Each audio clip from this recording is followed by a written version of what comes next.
خالہ نے تو بچوں کی لائن لگا دی ہے، ایک کے بعد ایک۔ بندہ پوچھے، بھائی پچھلوں کو تو بڑا ہونے دو، آہستہ بولو، اماں سنیں گی تو غصہ کریں گی۔ رخشندہ آپی نے اپنے سے چھوٹی سائمہ کی کمر میں دب رسید کرتے ہوئے ہنسی دبائی۔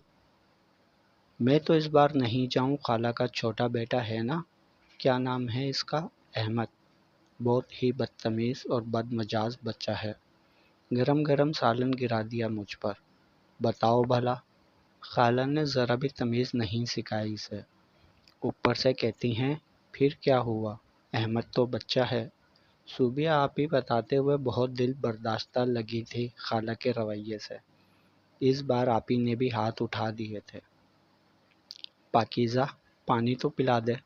اماں بازار سے سودا سلف لے کر گرمی میں ہانپتی کانپتی ہوئی اندر داخل ہوئی تھی۔ ان سب کی باتیں سنتی کچھ دور موڑے پر بیٹھی پاکیزہ نے کتاب بند کر کے کچن سے پانی کا گلاس لا کر اماں کو تھمایا۔ کیا خسر پسر چل رہی ہے؟ اماں نے 2 گھونٹ لے کر آپیوں کو کڑی نظروں سے گھورا۔ اماں، ہم اس بار خالہ کے گھر کام کروانے نہیں جائیں گے، ہم سب ہی تقریباً باری باری جا چکے ہیں، رخشندہ آپی نے کہا۔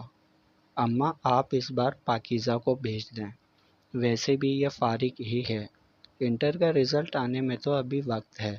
سائمہ آپی کی بات پر اس نے دہل کر اماں کو دیکھا۔ اماں، میں کیسے؟ کیا مطلب تم کیسے؟ کیا ہم نوکرانیاں ہیں جو پہلے گھر کا کام کریں پھر خالہ کے گھر کا؟ ہم سے نہیں ہوتا اتنا کام، بتائے دے رہے ہیں، سائمہ آپی نے تیوری چڑھا کر کہا۔ اماں، میں نہیں جاؤں گی، اس نے ڈر کر کہا۔ اچھا بس بس، بسورنے مت لگ جایا کرو بات بات پر، رخشندہ چلی جائے گی، بس کہہ دیا میں نے، اماں نے 2 ٹوک انداز میں کہا اور راشن سمیٹ کر کچن میں چلی گئیں، اور وہیں سے بولی، پاکیزہ ادھر آ، چل سارا سامان ڈبوں میں ڈال۔ رخشندہ آپی کی تیکھی نظروں سے سہمی فوراً اٹھ کر گئی۔ وہ 7 بہنیں تھیں، بڑی 3 بہنیں اپنی شادی شدہ زندگی میں خوش باش تھیں، رخشندہ آپی چوتھے نمبر پر تھیں، جو کہ میٹرک کے بعد گھر کے کام کاج سنبھالتی تھیں۔ ان کے ہاتھ میں بہت سے ہنر تھے، سلائی، کڑھائی، مہندی، گوٹا لگانا، اماں نے انہیں سب کچھ سکھایا تھا۔ وہ زیادہ تر سلائی کڑھائی میں مصروف رہتی تھیں۔ ان سے چھوٹی 2 اور تھیں، سائمہ اور صوبیہ، گھر کے کام کاج سنبھال لیتی۔ پاکیزہ ان میں سب سے چھوٹی تھی، جو حال ہی میں انٹر کے امتحانات سے فارغ ہوئی تھی۔ پڑھائی کے باعث وہ گھر کے کام کاج کم ہی کرتی تھی، البتہ ہر اتوار کو ڈھیروں کپڑوں کا انبار استری کر کے ہینگ کرنا اس کی ذمہ داری تھی۔ شام کی چائے اور رات کے برتن بھی وہی دھوتی تھی، لیکن اماں اور آپیوں کی نظر میں یہ کوئی کام نہیں تھا، بلکہ کام تو وہ تھا جو سارا دن وہ کرتے رہتی تھیں۔ رخشندہ اور صوبیہ آپی کی منگنیاں ہو چکی تھیں، اور آج کل اماں ان دونوں کا سامان تھوڑا تھوڑا کر کے بنا رہی تھی، کبھی راشن میں سے بچا کر تو کبھی رخشندہ آپی کے سلائی کڑھائی والے پیسوں سے بچا کر۔ ابا بیچارے ایک معمولی سی شاپ میں الیکٹرک مستری تھے، ان کی ماہانہ تنخواہ بہت ہی محدود ہوتی تھی، بجلی گیس کا بل، گھر کا خرچہ بہت مشکل سے چلتا تھا، مگر اماں بڑی صابر شاکر تھیں، ان کے ہاتھ میں جیسے جادو تھا، وہ سب کچھ بڑی آسانی سے مینیج کر لیتی تھی، بلکہ کچھ پیسے بچا بھی لیتی تھی۔ جب بھی پاکیزہ سوچتی، ہر بار حیران ہوئے بغیر نہ رہتے۔ رخشندہ آپی کو قدرتی طور پر تیز بخار نے آ لیا تھا۔ اماں چھوٹی اور لاڈلی بہن کو انکار کیسے کرتی، اس لیے پاکیزہ کو بھیج دیا۔ خالو مطلوب بائک پر اسے لینے آئے تھے، وہ سہمی سی ان کے ساتھ آئی تھی۔ اماں، میں صرف 10 دن وہاں رکوں گی، بتا رہی ہوں، مجھ سے اس سے زیادہ کی امید مت لگانا، اس نے بامشکل لہجے میں استقامت سمیٹ کر کہا، مگر آپیوں کی طرح اس کے لہجے میں نہ تو رعب آیا نہ قطعیت۔ چل دیکھیں گے، ابھی تو جا تو صحیح، اماں نے جان چھڑاتے ہوئے کہا تو اس کے حلق میں آنسوؤں کا پھندا سا لگ گیا۔ وہ اس کا ڈر نہیں سمجھ سکتی تھی، نہ پاکیزہ ان سے کہہ سکتی تھی۔ وہ بہت مضبوط بننے کی کوشش کر رہی تھی، مگر بری طرح سے ناکام ٹھہری۔ چادر اتار کر وہ کام میں جت گئی۔ خالہ کا گھر بہت ہی گندا اور بکھرا پڑا تھا۔ کچھ تو وہ اس حال میں تھی کہ ان سے کام نہ ہوتا، اور کچھ وہ لاغر سی تھیں۔ اماں کی طرح صفائی پسند نہ تھی، جو چیز جہاں پڑی ہے پڑی رہتی، کھاتی تو وہیں برتن رکھ دیتی۔ کچن بھی بے حد گندا تھا، گندے برتن جوں کے تو پڑے تھے۔ اسے کام صفائی دھلائی کا کرتے کرتے دوپہر کے کھانے کا وقت ہو گیا۔ جلدی جلدی سبزی کاٹ کر اس نے چولہے پر دھری اور ساتھ ساتھ آٹا گوندنے لگی۔ کام کرتے ہوئے اسے ذرا احساس نہیں ہوا۔ اس نے دوپٹہ اتار کر کچن کے دروازے پر ٹانگ دیا۔ خالو بڑی لپکتی نگاہوں سے اسے دیکھ رہے تھے۔ آپ کچھ چاہیے تھا خالو جی؟ اس نے دوپٹہ کھینچ کر چہرے کے گرد باندھ لیا۔ کچھ نہیں، جلدی ہاتھ چلاؤ، مجھے ہاسپٹل میں کھانا پہنچا کر دکان پر بھی جانا ہے۔ جی خالو۔ اس کا دل چاہ رہا تھا خالو کی گلیز نظروں سے کہیں دور بھاگ جائے، لیکن یہاں آنا اس کی مجبوری تھی۔ وہ اماں کو بھی نہیں بتا سکتی تھی، بلکہ وہ خود بھی اس احساس کو وہم سمجھ کر جھٹکتی رہتی۔ وہ اعتراف کرنے سے ڈرتی تھی، کیونکہ خالو کا رویہ سب آپیوں سے دوستانہ تھا۔ اماں بھی چھوٹی بہن پر جان چھڑکتی تھی، تبھی تو اپنی بیٹیوں کو بے دھڑک بھیج دیتی تھی۔ چھوٹی خالہ بھی اس بات کا فائدہ اٹھا کر خوب ان سے کام کرواتی۔ ان کا بس چلتا تو ان کی ہڈیوں سے بھی کام نکلوا لیتی۔ دوپہر تک وہ کام کر کر کے ہانپ گئی تھی۔ 2 بجے خالہ کے بچوں کی اسکول سے چھٹی ہوتی تھی۔ خالہ کے 5 بچے تھے۔ نئی کی پیدائش کے بعد کل ملا کر 6 ہو گئے تھے۔ اس نے بچوں کو نہلا دھلا کر چینج کروایا، حالانکہ گھر میں اس نے یہ سب کبھی نہیں کیا تھا۔ آپیوں کے بچے آتے تو وہ صاف انکار کر دیتی کہ بھائی خود سنبھالو، لیکن یہاں تو اسے ہی سب کرنا تھا۔ اسے کبھی کبھی اماں سے نفرت محسوس ہونے لگتی، اپنی ہی اولاد کو نوکر سمجھ لیتی تھی۔ پھر خود تو گھر کے کام کاج کرواتی ہی تھی، دوسروں کے بھی کام کرنے کا حکم جاری کر دیتی۔ اسے نفرت تھی اماں کی ان باتوں سے۔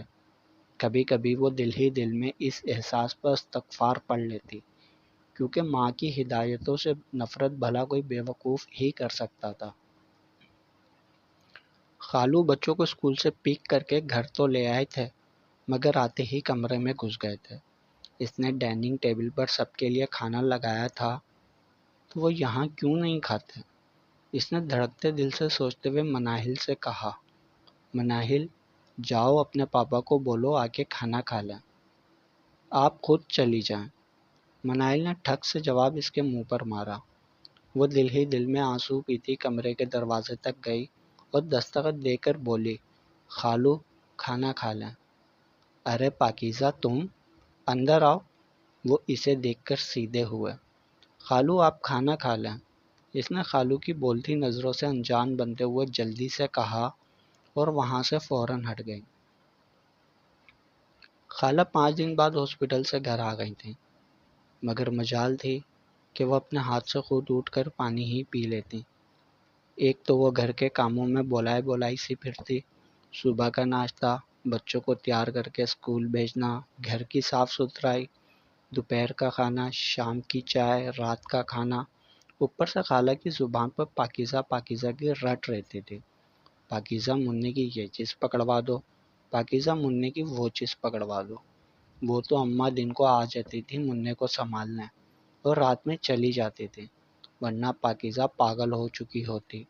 اسے تو اپنا خود کا خیال بھی نہیں رہا تھا، مگر اماں 2 دن سے نہیں آ رہی تھی۔ اسے پتہ چلا تھا کہ لڑکے والے رکشی آپی کی شادی کی تاریخ لینے آئے تھے۔ وہ اندر ہی اندر خوش ہوئی تھی۔ خالو کی نامناسب نگاہوں کا وار وہ اپنے وجود پر محسوس کر کے بھی خاموش تھی، مگر کب تک؟ وہ اندر سے مکمل ٹوٹ چکی تھی۔ اس کا ذہنی سکون مکمل طور پر تباہ ہو گیا تھا۔ کسی کو بتا بھی نہیں سکتی تھی۔ بتانے کا نتیجہ بہت بھیانک ہو سکتا تھا۔ خالہ کا گھر ٹوٹ سکتا تھا۔ وہ اپنے 6 بچوں کے ساتھ کیا کریں گی، کہاں جائیں گی؟ اور بات اس کے کردار پر بھی تو آ سکتی تھی۔ لوگ اس کے کردار پر بھی انگلیاں اٹھا سکتے تھے۔ یہ وہ برداشت نہیں کر سکتی تھی۔ وہ سوچ کر ہی مر جاتی۔ میری شرٹ پریس کر کے لاؤ جلدی، میں کمرے میں ہوں۔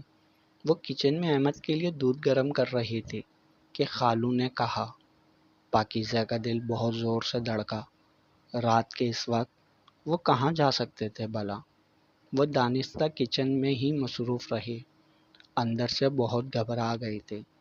خالو بہانے بہانے سے اسے پاس بلاتے، اسے چھونے کی کوشش کرتے، اس سے بے حد عجیب باتیں کرتے جو اس کے معصوم ذہن کے اوپر سے گزر جاتی۔ وہ برداشت کھونے کے قریب تھی۔ خالو 5 منٹ بعد تنتناتے ہوئے دوبارہ آئے۔ یہ کیا ڈرامہ لگا رکھا ہے؟ کب سے تم سے شرٹ پریس کرنے کا کہہ رہا ہوں، کی کیوں نہیں اب تک؟ چلو جلدی یہ کام چھوڑو اور شرٹ پریس کر کے دو پہلے مجھے۔ اسے چاروں نچار حامی بننی پڑی۔ شرٹ پریس کر کے وہ ان کے کمرے میں دے کر فوراً جانا چاہتی تھی، مگر خالو کے ارادے کچھ نیک نہیں لگتے تھے۔ ادھر آؤ، میرے پاس بیٹھو، پریس کی ہوئی شرٹ بیڈ پر پھینک کر کہتے خالو کی آنکھوں میں ایک عجیب سی چمک تھی۔ مجھے کام ہے کچن میں خالو جی۔ وہ جانتی تھی ان کا شیطانی دماغ کن سوچوں کے تانے بانے بن رہا تھا۔ اس کی چھٹی حس اسے بار بار کوئی سائن دے رہی تھی، وہ سمجھ کر بھی سمجھنا نہیں چاہتی تھی۔ ارے چھوڑو کام وام، تم تھک گئی ہوگی، ادھر آؤ میرے پاس، خالو قطعیت سے بولے۔ پاکیزہ کو بہت عجیب لگ رہا تھا۔ وہ اندر ہی اندر خوفزدہ چڑیا کی طرح سکڑی سمٹتی جا رہی تھی۔ ان کے پاس رکھی کرسی پر بیٹھ گئی۔ ان کی شیطانی حوث چیخ چیخ کر کہہ رہی تھی کہ اس نوخیز کلی کو اپنی مٹھی میں قید کر لیں۔ بہت اچھی لگتی ہو تم مجھے، معصوم سی، پیاری سی۔ خالو نے اس کے لرزتے کانپتے ہاتھ پر ہاتھ رکھ دیا۔ وہ پوری جان سے لرز گئی۔ خالو مجھے جانے دیں، اس نے روتے ہوئے منت کی۔ ارے بیٹھو تو صحیح، ڈرتی کیوں ہو؟ اس کا نوخیز سہما سہما ڈرا سا انداز خالو کو اندر ہی اندر پاگل کر رہا تھا۔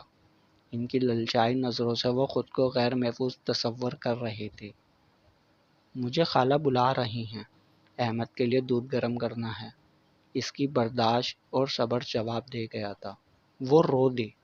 خالو نے اس کا بازو پکڑ کر روکا۔ ان کی آنکھوں میں شیطانیت اور مکرو مسکراہٹ تھی۔ خالو کی شیطانی سوچوں کا گہراؤ مزید گہرا ہونے لگا تھا۔ پاکیزہ، پاکیزہ کہاں رہ گئی ہو؟ بچہ بیچارہ رو رو کر ہلکان ہو رہا ہے، اور تم ان کے کمرے میں کیا کر رہی ہو؟ خالہ کی آواز پر خالو ایک دم سے اس کا ہاتھ چھوڑ کر اپنی نشست پر بیٹھ گئے۔ خالہ میں شرٹ دینے آئی تھی خالو کے، اس نے آنسو پیتے ہوئے بامشکل کہا تو خالہ کی پیشانی پر لاتعداد شگفتوں کے جال بن گئے تھے۔ اچھا چلو جلدی جاؤ، احمد کے لیے دودھ گرم کر کے لاؤ۔ وہ بھاگتی ہوئی کمرے سے نکلی تھی۔ وہ ڈری ڈری سی رہنے لگی تھی۔ خالو کی گستاخیاں بڑھتی ہی جا رہی تھیں۔ ایک دن تو حد ہی ہو گئی۔ خالہ اماں کے ساتھ منع کو حفاظتی ٹیکے لگوانے گئی تھی۔ بچے سب اسکول گئے ہوئے تھے، وہ گھر پر اکیلی تھی۔ پائپ لگا کر اس نے بڑا سا صحن دھویا اور موٹر بند کر کے کچن میں آ گئی۔ اس کی آستین کہنیوں تک بھیگ گئی تھی، مگر اس نے سوچا کہ وہ دوپہر کا کام نمٹا کر سکون سے ہی نہا دھو کر کچھ دیر آرام کرے گی۔ ہنڈیا چڑھا کر اس نے ہمیشہ کی طرح آٹا بھی ساتھ ساتھ گون کر فریج میں رکھ دیا۔ خالہ اور خالو کے کپڑے پریس کر کے وہ ان کی الماری میں رکھ رہی تھی جب اچانک سے خالو آ گئے۔ ان کے پاس ڈپلیکیٹ چابی موجود ہوتی تھی۔ کمرے کے اندر داخل ہو کر انہوں نے دروازہ بند کیا تو وہ دہل کر مڑی۔ خالو کی مستقل نگاہیں پاکیزہ کے وجود سے ٹکی ہوئی تھی۔ ان کے اندر شیطانی سوچوں کا گہراؤ مزید گہرا ہونے لگا تھا۔ پاکیزہ پر ہیبت ناک کیفیت طاری ہو گئی۔ وہ اپنی جگہ سے ہل نہ سکی۔ خالو بہت دیر تک اپنے بہکتے جذبوں پر قابو نہیں پا سکے اور اس کی طرف بڑھنے لگے۔